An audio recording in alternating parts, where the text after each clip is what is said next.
আমাদের অনন্য স্টোরি সকল প্রকার পার্ট গল্প দেখতে আমাদের চ্যানেলটি সাবস্ক্রাইব করে পাশে থাকা বেল আইকনটিতে ক্লিক করে অল নোটিফিকেশন অন করে দিন। মায়ের উপর এত রাগ তোর? পদ্ম কথা বলতে পারে না, কান্নার দমকে শরীর কাঁপতে থাকে। নূরজাহান মেয়েকে চোখের পানি মুছিয়ে দিয়ে নরম সুরে বলে, মায়েদের জীবনে অন্যতম ইচ্ছা হচ্ছে মেয়ের ভরা সংসার দেখার সৌভাগ্য। তুই কি চাস না আমার ইচ্ছেটা পূর্ণ হোক? পদ্ম মায়ের করুণ কণ্ঠে আর নিজেকে ধরে রাখতে পারে না, মায়ের বুকে মুখ লুকিয়ে কাঁদতে থাকে অঝোর ধারায়।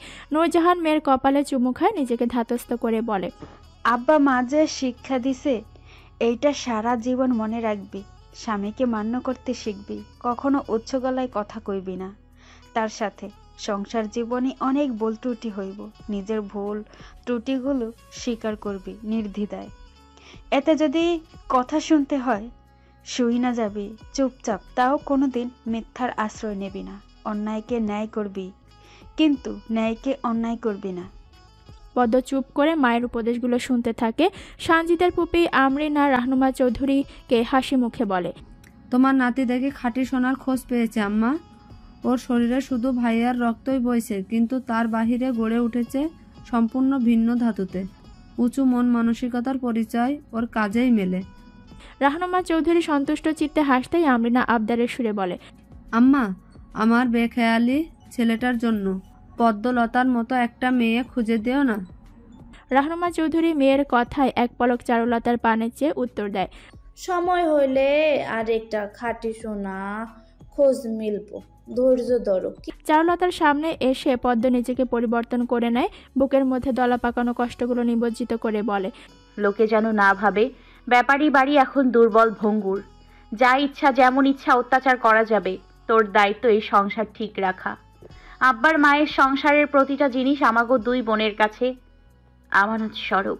তারা কষ্ট কইরা সংসার করাইছে, সন্তান হিসেবে এতগুলা রক্ষা করার দায়িত্ব। কখনো ভয় পাবি না। আমি চইলা যাইতেছি জন্য তুই একা। আমি যেখানেই থাকি না কেন সব সময় তোর সাথেই আছি। চারুলতা নিজেকে প্রাণপণে স্থির করার চেষ্টা করে, বোনের হাতে হাত রেখে শক্ত কণ্ঠে বলে, আজ থেকে এ বাড়িতে এক পদ্ম যাইব, সাথে সাথে আরেক পদ্ম তৈরি হইব। তুই চিন্তা করিস না, দেখিস আমি ঠিক পারবো।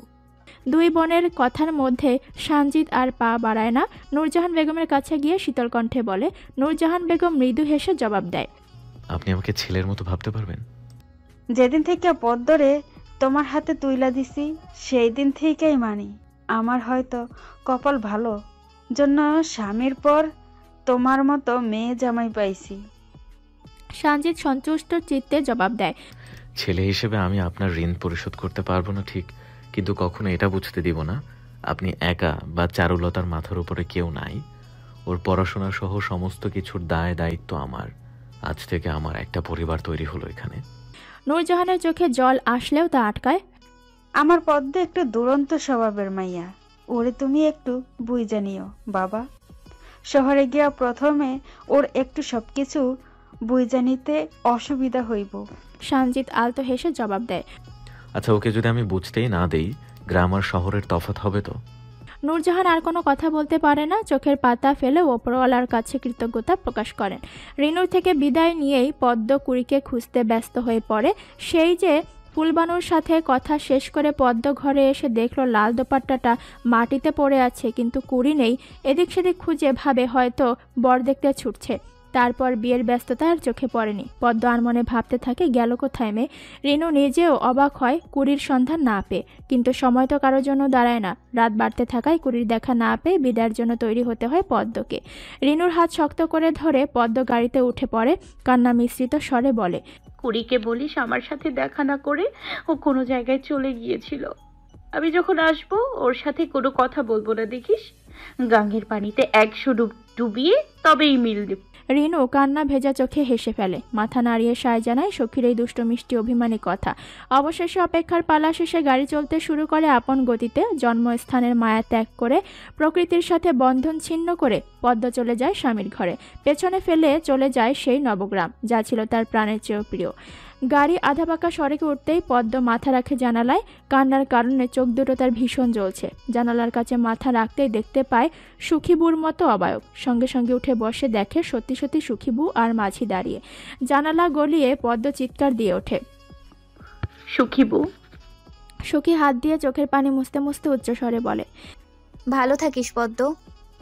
গাড়ির গতি ঊর্ধ্বগতিতে ছুটে চলছে। সুখীবুর সাথে চোখের দেখা হলেও একই রাস্তায় আরও একজনের চিহ্ন মারিয়ে চলে যায় পদ্ম, যার ওপর অভিমানিনী হয়ে আছে সে। কিন্তু সেই বেচারি যে মানুষরূপী পশুদের হাতে পড়েছে, তার নিজ জীবন যেখানে দোলা চলে সেখানে সখীর অভিমানী বা ভাঙাবে কি সে? গাড়ির চাকায় তার রক্তের ছোঁয়া লাগলেও সে থেকে যায় সবার নিভৃতিতে। পদ্মলতা গাড়ির মধ্যে বসে অবাক দৃষ্টিতে চারপাশটা মাথা ঘুরিয়ে দেখছে। রাস্তার দুপাশে জ্বলছে সারি সারি চোখ ঝলসানো বাতি। মাথা উঁচু করে দাঁড়িয়ে আছে বিল্ডিংয়ের সমাহারগুলো। এতদিন শুধু সে শহরের ইট পাথরের গল্প শুনেছে, কখনো চোখে দেখা হয়ে ওঠেনি। মজিদ ব্যাপারীর কাজের সূত্রে শহরে যাতায়াত ছিল বেশি। রাতের বেলা দুই মেয়েকে সঙ্গে নিয়ে খাওয়ার সময় কত গল্প করত শহরের। এই দেখেছে ওই দেখেছে কত কি। কতবার পরিকল্পনাও করা হয়েছে একসাথে 4 জন মিলে শহরে এসে ঘুরে যাবে, কিন্তু দৈনন্দিন কাজের চাপ, ব্যস্ততা, নানান ঝামেলায় তা আর হয়ে ওঠেনি। ফলে পদ্ম চারুর গণ্ডি নবগ্রাম আর তার আশেপাশের গ্রাম অবধি সীমাবদ্ধ ছিল। গাড়ি চৌধুরী ম্যানশনে প্রবেশ করার পূর্বেই বড় গেটটা খুলে যায়। সাথে সাথে দুজন দারোয়ান সালাম ভঙ্গি প্রদান করে স্বাগত জানায়। এই বাড়িটা মূলত সানজিদের দাদু ভাইয়ের নিজ হাতে করা 2 তলা বিশিষ্ট ডুপ্লেক্স বাড়ি। ফলে আগেরকার সবকিছু আভিজাত্য এখনও বেশ লেগে আছে বাড়িটার সাথে। সানজিদের মোটেও ইচ্ছে ছিল না তার নববিবাহিতা বউকে নিয়ে এই বাড়িতে আসার। চেয়েছিল তার নিজ ফ্ল্যাটে প্রথম পদচারণা করুক পদ্মলতা। কিন্তু রাহনুমা চৌধুরীর কঠিন আপত্তির জেরে না করেও কাজ হয়নি। রাহনুমা চৌধুরী কঠিন গলায় বলে দিয়েছিলেন, নতুন বউ নিয়মানুসারে সর্বপ্রথম শ্বশুর বাড়ি পা রাখবে, আর আমি বেঁচে থাকতে এই নিয়মের ব্যতীত অন্য কিছু ঘটবে না। সানজিদ পদ্মা নরম হাতটা মুঠো করে নিজ হাতের মধ্যে রেখেছে, যেন মনে হচ্ছে এই অচেনা শহরে হাত ছাড়লেই বউ তার হারিয়ে যাবে। ঘরের দুয়ারে বরণের অপেক্ষায় আছে এই নবদম্পতি। এসব রিচুয়ালস হাবিজাবি শুধুমাত্র রাহনুমা চৌধুরীর মুখ চেয়ে পালন করা সানজিদের। আজকের দিনটা সে বিশেষভাবে ছাড় দিয়েছে দাদুমণির জন্য। তাছাড়া এসবে বিন্দু মাত্র আগ্রহ নেই তার। বেশ কিছুক্ষণ পর থমথমে মুখ নিয়ে ওপরতলা থেকে নিচে নামেন রায়হান চৌধুরী এবং তার স্ত্রী অর্পা চৌধুরী। তাদের মুখভঙ্গি দেখেই সানজিদ বাঁকা হাসে, কিন্তু রাহনুমা চৌধুরী ঠাউর করতে পারেন না এদের অবস্থা। প্রথমে এরা কেউই সানজিদের বিয়েটা মেনে নিয়েছিল না, কিন্তু ঠিক তার 2 দিন পর থেকে বিয়ে নিয়েছিল অদম্য উচ্ছ্বাস। যদিও কাজের বাহানায় তারা আজ যায়নি ছেলের বিয়েতে, কিন্তু এখন হঠাৎ কি হলো? জয়নাল আর মিনতি তড়িঘড়ি করে তাদের ম্যাডামের হাতের মিষ্টির প্লেটটা তুলে দেয়। হাজার অনিচ্ছা সত্ত্বেও অর্পা চৌধুরী মিষ্টি খাইয়ে বরণ করে নেয় নতুন দম্পতিদের। পদ্ম চোখ নিচু করে রাখার কারণে দেখতে পায় না সামনে দাঁড়ানো মানুষটাকে, আর অর্পা চৌধুরীর ইচ্ছে করেই ভালো করে তাকায় না নতুন বউয়ের দিকে। পূর্ণ দৃষ্টি ফেললে হয়তো দুজন মানুষকে চিনতে পারত। কোনো এক অনাকাঙ্ক্ষিত মুহূর্তে ঘটা প্রথম সাক্ষাতে মধ্যরাত পেরিয়ে রাত এখন প্রায় 2টোর কাছাকাছি। ফুলের বিছানায় চুপটি করে বসে আছে পদ্মলতা। মনের মধ্যে তার এক অন্যরকম ভয় কাজ সারছে। আসার সময় সাজদা চাচি তাকে কী সব বলে দিয়েছে, সেই নিয়ে সে আছে মহাচিন্তায়। খট করে দরজায় নব ঘুরাতেই পদ্ম চমকে ওঠে। আলতো করে চোখ তুলে দেখে তার ডাক্তার সাহেবের আগমন। সানজিদ ফুলে ঘেরা বিছানায় আরও একটা ফুলকে চুপ করে বসে থাকতে দেখে মৃদু হাসে। ধীর পায়ে এগিয়ে যায় নব্য লাজে রাঙা বউয়ের কাছে। পদ্মর নাকে সানজিদের পারফিউমের গন্ধ যেতে গায়ে কাটা দিয়ে ওঠে। অনুভব করতে পারে মানুষটা এই মুহূর্তে তার খুব নিকটে। সানজিদ নরম ছোঁয়ায় পদ্মকে ঢেকে রাখা দোপাট্টাটা তুলে ফেলে মাথার উপরে, হাতের তালুতে মুখ দুটো উপরে তুলেই বলে, মাশাআল্লাহ, আমার ব্যক্তিগত বউরানী। কপালে চুমু এঁকে দেয় পরম আবেশে। পদ্ম স্বামীর এই পবিত্র ছোঁয়াতে কেমন অসাড় হয়ে পড়ে। শরীর কাঁপতে থাকে মৃদু কম্পনে। সানজিদের শক্ত হাতের ওপর তার কাপা হাত দুটো রাখে নির্মলে নিস্তব্ধে। স্বামী বুঝে নেয় তার ফুলের রানীর অব্যক্ত কথার ইঙ্গিত, যেন সে বুঝিয়েছে এই নিরর্থক হাত দুটো আপনার কাছে আজ সমর্পণ করলাম। স্বামী হিসেবে আপনিই এই অচেনা জগতে সৃষ্টিকর্তার পরে দ্বিতীয় ভরসাস্থল। আপনাকে ছাড়া আমি দিক বিদিক শূন্য, ছেড়ে যাবেন না কখনো, কথা দিন।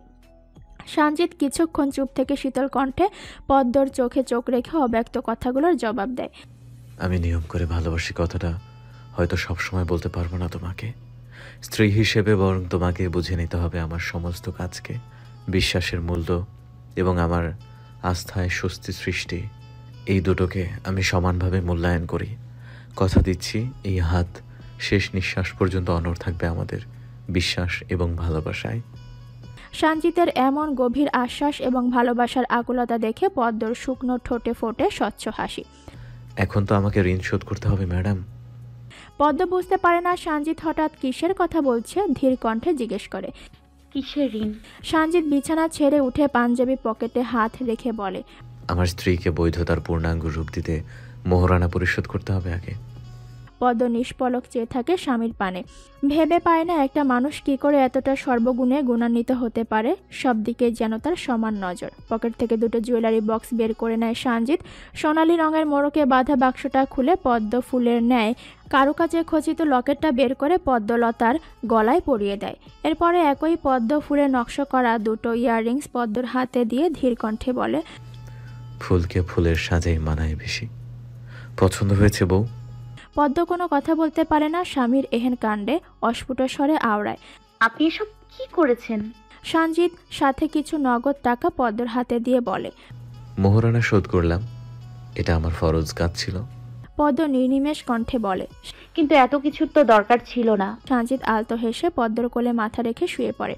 পদ্মর হাত নিজের মাথার উপর রেখে চুলে হাত বুলিয়ে দেওয়ার ইঙ্গিত করে। পদ্ম তার মেহেদি রাঙা হাতের কোমল স্পর্শে স্বামীর মাথায় হাত বুলিয়ে দিতে থাকে। গহনা নারীর সৌন্দর্যের প্রতীক, আর টাকা হচ্ছে সব কাজের শক্তি।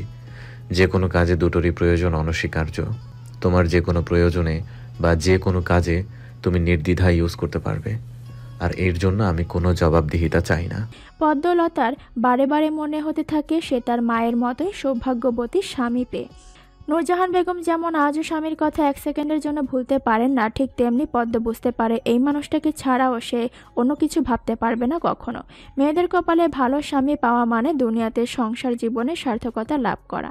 রাত প্রায় 3:30টার কাছাকাছি। সঞ্জিত পদ্মর ঘুমন্ত মুখটার দিকে পলকহীন চোখে চেয়ে আছে।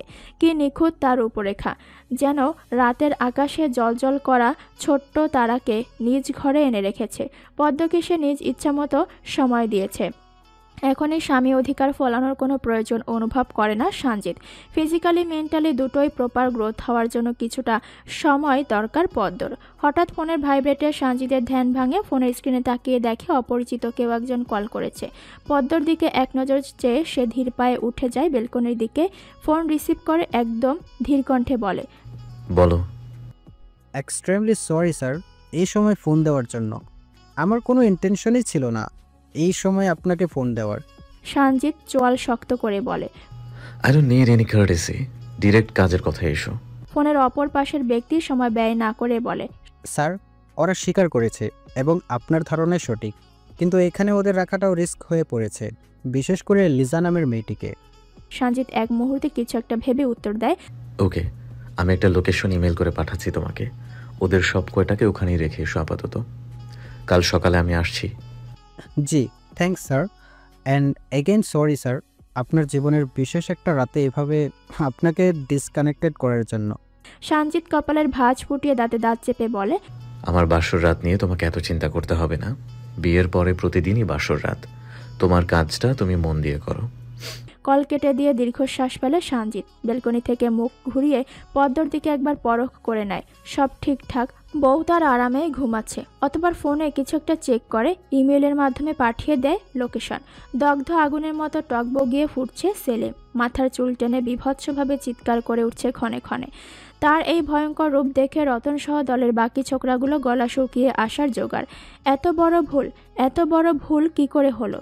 পদ্মলতার জায়গায় কুড়িকে ধরে নিয়ে এসেছে, অন্যদিকে পদ্মলতা বিয়ে করে জামাই বাড়ি চলে গেছে ইতিমধ্যে। সব হাত থেকে বেরিয়ে গেল, সব। চোখ রক্তলাল করে সেলিম তীব্র গর্জন করে ওঠে।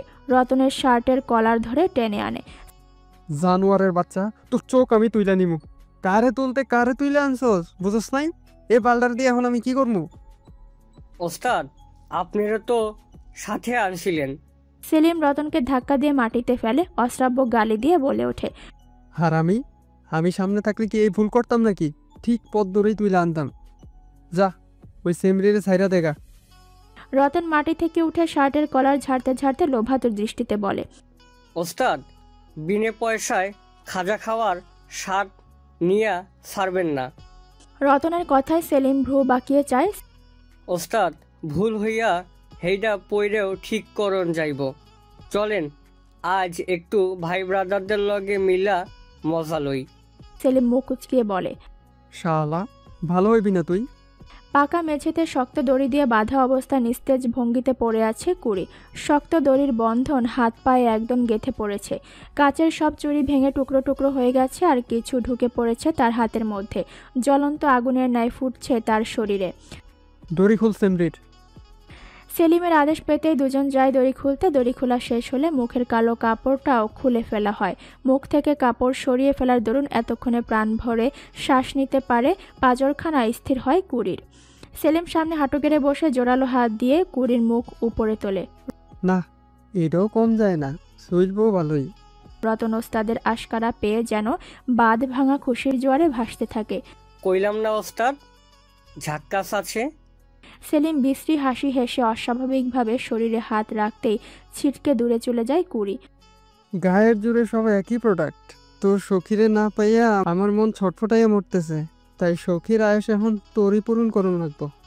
কুড়ি অস্থির ভঙ্গিতে ধরফরাতে থাকে, দুহাত দিয়ে নিজেকে জড়িয়ে রাখে আষ্টে পৃষ্ঠে। সেলিম গায়ের শার্ট খুলে ছুঁড়ে ফেলে মেঝেতে। এগিয়ে গিয়ে কুড়িকে হিচড়ে টেনে আনে নিজের কাছে। তোরা বাইরে যা, আগে আমি মজা নিয়ে নিই, তারপরে তোরা। কুড়ি নিরুপায় হয়ে চোখের জল ছেড়ে দেয়। প্রবল শক্তির বলয় ঘিরে ধরে তাকে।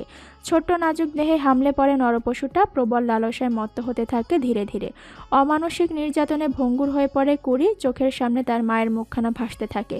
মেয়ের বিয়ে নিয়ে ছিল কত স্বপ্ন, মামাবাড়ি কত পাত্রের খোঁজ যে সে লাগিয়েছে, কিন্তু আজ থেকে যে কলঙ্কের ছোঁয়া কুড়ির গায়ে লাগলো সেটা যে আর ধুলেও যাবে না। সবকিছু আজ থেকে নিরর্থক, মূল্যহীন তার জীবন। কুড়ির অনবরত বাধা বারে বারে ভাঙছে সেলিম।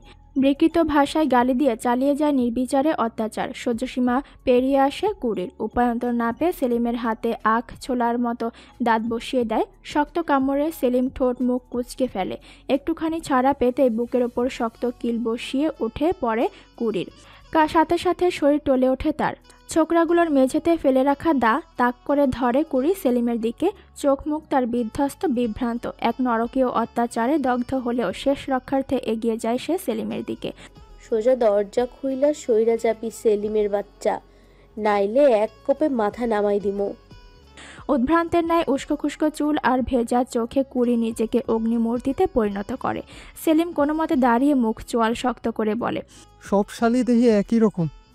দরজা খুলে দিতেই খোলা শাড়ি কোনোভাবে গায়ে পেঁচিয়ে দৌড়ে বের হয়ে যায় কুড়ি। চোখ বন্ধ করে প্রাণপণে ছুটতে থাকে অজানা গন্তব্যের উদ্দেশ্যে। অন্যদিকে সেলিম আর তার সাঙ্গপাঙ্গরা কুড়ির নাগাল পেতে সমান তালে দৌড়ে ছোটে পিছু পিছু। দৌড়াতে দৌড়াতে কুড়ির প্রাণ যায় যায় অবস্থা। অন্ধকার রাত, সামনে আসা গাড়ির হেডলাইটের আলোতে চোখ তার ঝাপসা হয়ে ওঠে। মাথা ঝিমঝিমিয়ে উঠতেই শরীরের সব শক্তি নিঃশেষ হয়ে যায় মুহূর্তেই। পদচারণ থামতে থামতে আগত গাড়ির ফ্রন্ট এরিয়ার সাথে ধাক্কা খেয়ে ছিটকে পড়ে যায় রাস্তার পাশে। থমকে যায় গাড়ির চাকা। পেছনে আসা আরেকটা গাড়িও সাথে সাথে থেমে যায়। আকস্মিকভাবে ঘটা দুর্ঘটনায় গাড়িতে থাকা 3 জন হতবিহ্বল হয়ে যায়। চোখ মুখে ফুটে ওঠে একরাশ আতঙ্কের ছায়া। দূর থেকে এমন দৃশ্য দেখে সেলিম সহ তার সাঙ্গপাঙ্গরা উল্টো ঘরে দৌড় লাগায়।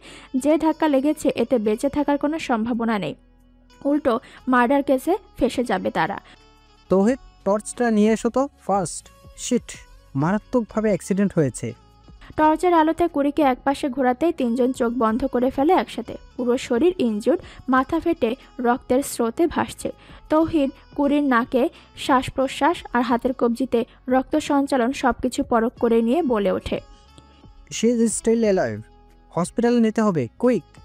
ভোরের নরম আলোতে গভীর ঘুম পাতলা হয়ে আসে পদ্মলতার। চোখ পিটপিট করে খুলতেই আশেপাশে চারুকে খোঁজে। বিছানার উপর হাত রেখে কিছু একটা পরিবর্তন অনুভব করতেই লাফ দিয়ে উঠে পড়ে সে। চারপাশে তাকিয়ে দেখতে মনে পড়ে সে এখন আর নবগ্রামে নেই, বৈবাহিক সূত্রে শ্বশুর বাড়িতে আছে। চুলগুলো আলতো হাতে খোপা করে উঠে পড়ে। মনে মনে সঞ্জিতকে খুঁজলেও দেখা পায় না তার। নতুন পরিবেশ, নতুন সবকিছু, কোথায় গ্রাম আর কোথায় শহর, সবকিছুতে বিশাল ফারাক। রাতে ঘরটার দিকে তেমন নজর না এলো, সকালের মিষ্টি রোদে তা বেশ মোহনীয় লাগছে দেখতে পর্দার কাছে। কি সুন্দর টিপটপ গোছানো। চারপাশটা নজর বুলাতে বুলাতে হঠাৎ ড্রেসিং টেবিলের কাছে লাগানো ছোট্ট রঙিন কাগজের চিরকুটটায় চোখ আটকে যায় তার। ধীর পায়ে এগিয়ে গিয়ে চিরকুটটা হাতে নিয়ে দেখে তার ডাক্তার সাহেবের লেখা। বৌরানী, বিবাহিত জীবনের প্রথম সকালে মিষ্টি ভালোবাসা। দুঃখিত এই মিষ্টি সকালটা একসাথে উপভোগ করতে না পারার কারণে। কিছু গুরুত্বপূর্ণ কাজের জন্য আমাকে বের হতে হলো। মিনতিকে আমি সব বলে রেখেছি, তুমি শুধু ওকে ডেকে নিও। কোনো ভয় নেই, আমি শীঘ্রই ফিরে আসব। রঙিন চিরকুটে লেখা শব্দগুলো পড়তেই পদ্মর ঠোঁটে ফোটে নরম হাসি। আলতো হাতে ছুঁয়ে দেয় লেখাগুলো। চিরকুটটা বেডসাইডে রেখে আঁচল টেনে দরজা খুলে বের হয় সে।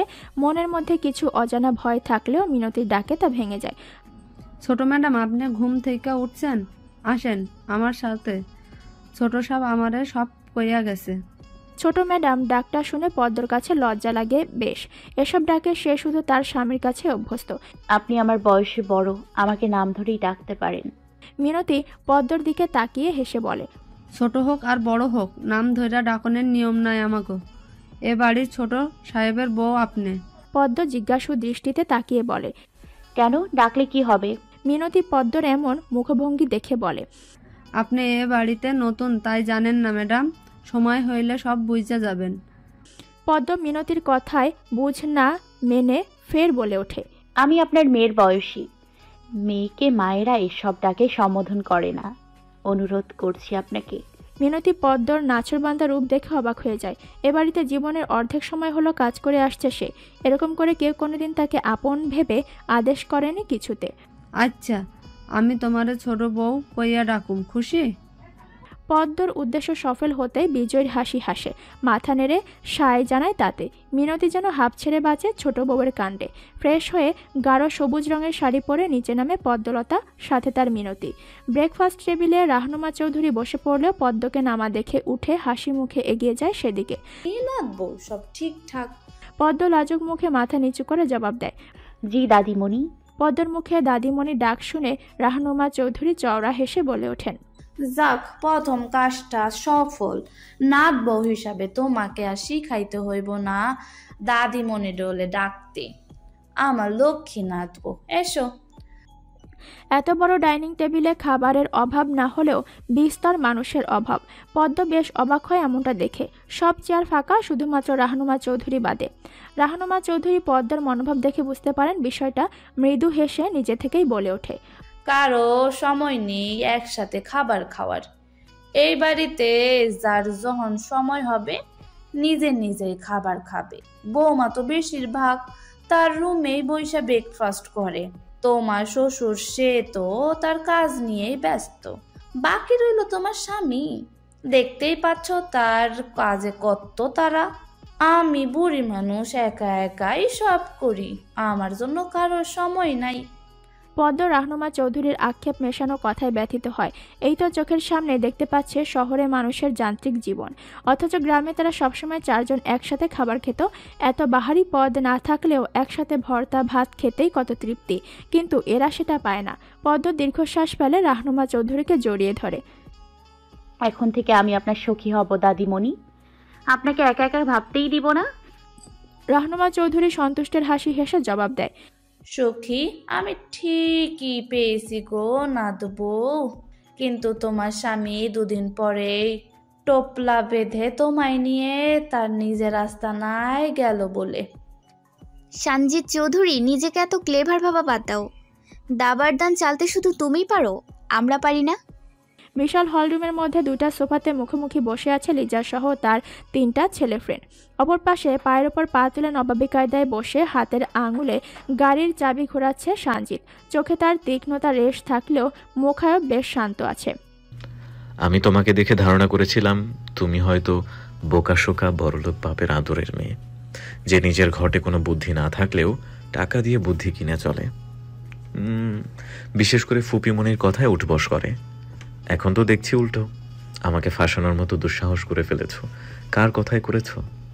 সঞ্জিতের ঠান্ডা বিদ্রুপ মেশানো অপমানে লিজা বারুদের ন্যায় জ্বলে ওঠে, হিসিয়ে বলে ওঠে, অবশ্যই দুঃসাহস করতে পারি। কি করবে তুমি? আমি যদি এখানে বসে থেকে বাবাকে কল করে সব বলি, এই মুহূর্তে তোমার সব অস্তিত্ব হারিয়ে যাবে। ভেবে কথা বলো আমার সাথে। লিজার এমন হুমকিতে সঞ্জিতের 2 সহযোগী অভিক এবং তৌহিদ ফিক করে হেসে ওঠে। সঞ্জিত ঠোঁটে ঠোঁট চেপে হেসে নিজের পকেট থেকে ফোন বের করে লিজার দিকে এগিয়ে দেয়। Please call your father immediately. Liza আর চোখে ফোনের পানে চেয়ে বলে, আমি তোমাকে দেখে অবাক হয়ে যাচ্ছি সঞ্জিত। কোথায় থেকে একটা গেও মেয়েকে বিয়ে করে এনে আমার সাথে তুমি চোটপাট করছো? ও তো আমার নখের যোগ্যও না, অথচ আমাকে তুমি ওর জন্য অ্যাভয়েড করছো। এতদিন তুমি আমার ভালো রূপ দেখেছো, কিন্তু এবার দেখবে আমি আমার জিনিস আদায় করতে কতটা ডেসপারেট হতে পারি। সঞ্জিত চুলে ব্যাক ব্রাশ করতে করতে ফোনটা উঠিয়ে নেয়, নাম্বার ডায়াল করে কল বসায় কারো উদ্দেশ্যে। দাদিমণি, আমার বউ কি করছে? রাহনুমা চৌধুরী এই সময় সঞ্জিতের ফোন পেয়ে বেশ অবাক হন। সাধারণত কাজের সময় সঞ্জিত কখনো ফোন কল করে না অথবা ফোন রিসিভও করে না কারো। বিয়ের কারণেই তো এত পরিবর্তন হলো নাকি? তোমার বউ আমার সাথে আছে দাদু ভাই, কথা বলে নাও। পদ্ম দাদিমণির বাড়িয়ে দেওয়া ফোনটা কানে নিয়ে মৃদু কণ্ঠে বলে, হ্যালো। ফোনের অপর পাশ থেকে সঞ্জিত শীতল কণ্ঠে বলে ওঠে, নাস্তা করেছো বউ? পদ্ম ছোট করে জবাব দেয়, কোনো সমস্যা হচ্ছে বউ? আসবো আমি? সঞ্জিতের প্রতি কথায় কথায় এত বউ বউ ডাকটা লিজার কানে বিশ্বের ন্যায় ঢুকছে। সোফা খামচে ধরে সে নিজেকে কন্ট্রোল করার চেষ্টা করে। মনে হচ্ছে এই মুহূর্তে পদ্মলতাকে পেলে হয়তো কাঁচা চিবিয়ে খেত। কয়েক মিনিটের ফোনালাপ শেষে সঞ্জিত লিজার দিকে ঘুরে তাকায়। মূলত কাটা ঘায়ে নুনের ছিটা এবং চোখে আঙুল দিয়ে সঞ্জিতের লাইফে পদ্মলতার জায়গাটা বুঝিয়ে দিতেই তার ফোন কল করা।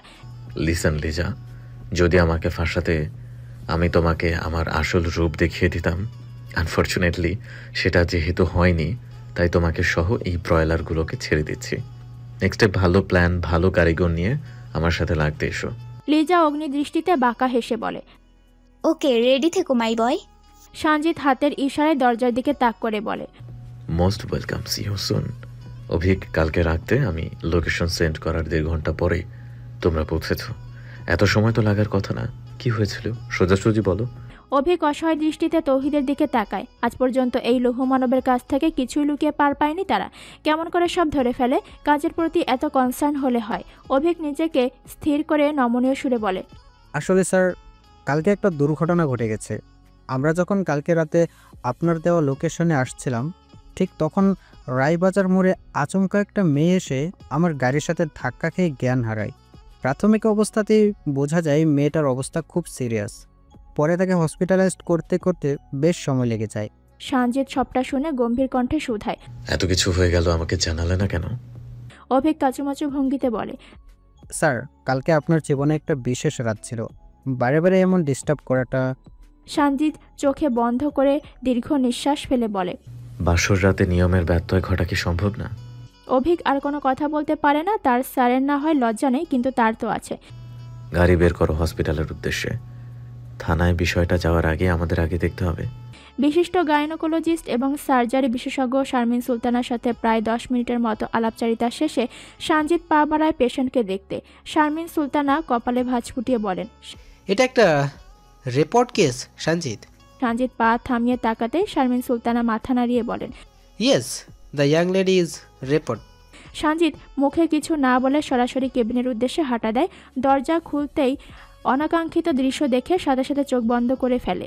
ঠোঁটের ভাঁজে মৃদু স্বরে আওড়ায়, যাকে দেখলাম সে যেন সত্যি না হয়। কিন্তু বাস্তবতা না মানে কোনো বাধা, না মানে কোনো নিয়ম। যেটা সত্যি সেটাই হবে।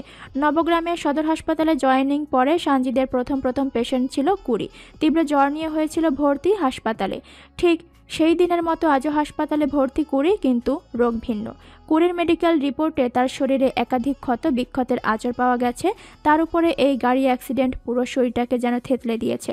সঞ্জিত এক পলক মেডিকেল রিপোর্ট চেক করে থমথমে গলায় বলে, ম্যাম, ওর চিকিৎসা পুরো দামে শুরু করুন এবং প্রত্যেকটা রিপোর্টের ক্লিয়ারেন্স আমি চাই। শারমিন সুলতানা কিছুটা অবাক হয়ে জিজ্ঞেস করেন, পেশেন্ট তোমার চেনা সঞ্জিত? সঞ্জিত ধীর গতিতে উত্তর দেয়, খুব চেনা। জয়নালের সাথে পদ্মলতা ছুটে এসেছে হাসপাতালে। কি একটা বিশেষ দরকারে সঞ্জিত তাকে হাসপাতালে আসতে বলেছে। পদ্মর বুকের ভেতর অসহনীয় ও কাঁপুনি হচ্ছে। সেই ধরেই নিয়েছে সঞ্জিতের কিছু একটা হয়েছে। হাসপাতালের করিডোরে পা রাখতেই অভিক এগিয়ে যায় পদ্মলতার কাছে। ম্যাম, আমার সাথে আসুন, স্যার ভেতরে আছেন। অচেনা পুরুষের কথায় পদ্ম কিছুটা দ্বিধাগ্রস্ত হয়ে জয়নালের দিকে তাকায়। ইনি আমগো ছোট সাহেবের ছোট বৌমা, চলেন ভিতরে। জয়নালের আশ্বস্ত বাণীতে পদ্ম জোর কদমে হেঁটে যায় অভিকের পিছু পিছু। সঞ্জিত কিছু ডাক্তারের সাথে পরামর্শ সেরে চলে আসে ওয়েটিং রুমে। পদ্ম সঞ্জিতকে দেখা মাত্র দৌড়ে কাছে গিয়ে দাঁড়ায়। আতঙ্ক মিশ্রিত স্বরে বলে, আপনি ঠিক আছেন তো? কিছু হয়নি তো আপনার?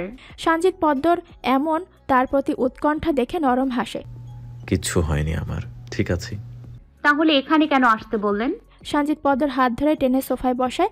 জয়নাল অভিক বাইরে যেতেই হাঁটু ভেঙে পদ্মর পায়ের কাছে বসে। একটা দুর্ঘটনা ঘটে গেছে, বাট প্রমিস টু মি আগেই উত্তেজিত হবে না, ঠান্ডা মাথায় শুনবে সবটা, তারপরে কথা বলবে, ওকে? পদ্মর দুর্ঘটনার কথা কানে যেতেই মনের মধ্যে কু ডেকে ওঠে। চারু মা ঠিক আছে তো? মৃদু কণ্ঠে বলে। আচ্ছা। সঞ্জিত ধীরে ধীরে কুড়ির সমস্ত কিছু খুলে বলে পদ্মকে। সবকিছু শোনার পর পদ্ম আর কোনো ভাষা খুঁজে পায় না কিছু বলার। বিমূর্ত হয়ে চোখ বেয়ে নোনা জলগুলো আছড়ে পড়ে। বারে বারে মনে পড়তে থাকে কাল রাতের কথা, যার ওপর অভিমান করে সে আড়ি নিয়েছিল। সে নিজেই যে জীবন মরণের খেলায় মত্ত তা ভাবতেই পদ্মর শরীর কেঁপে ওঠে। অস্ফুট স্বরে কান্না মিশ্রিত কণ্ঠে বলে, আমি কুড়ির কাছে যাব, আমার সখীর কাছে যাব, আমাকে নিয়ে চলুন না। সঞ্জিত পদ্মকে বুকের মধ্যে আগলে নেয়, মাথায় হাত বুলিয়ে দিতে দিতে বলে, শান্ত হও, সব ঠিক হয়ে যাবে। ওর এই অবস্থার জন্য যে দায়ী তাকে খুব তাড়াতাড়ি ধরে ফেলবো। রিপোর্টগুলো আসতে দাও।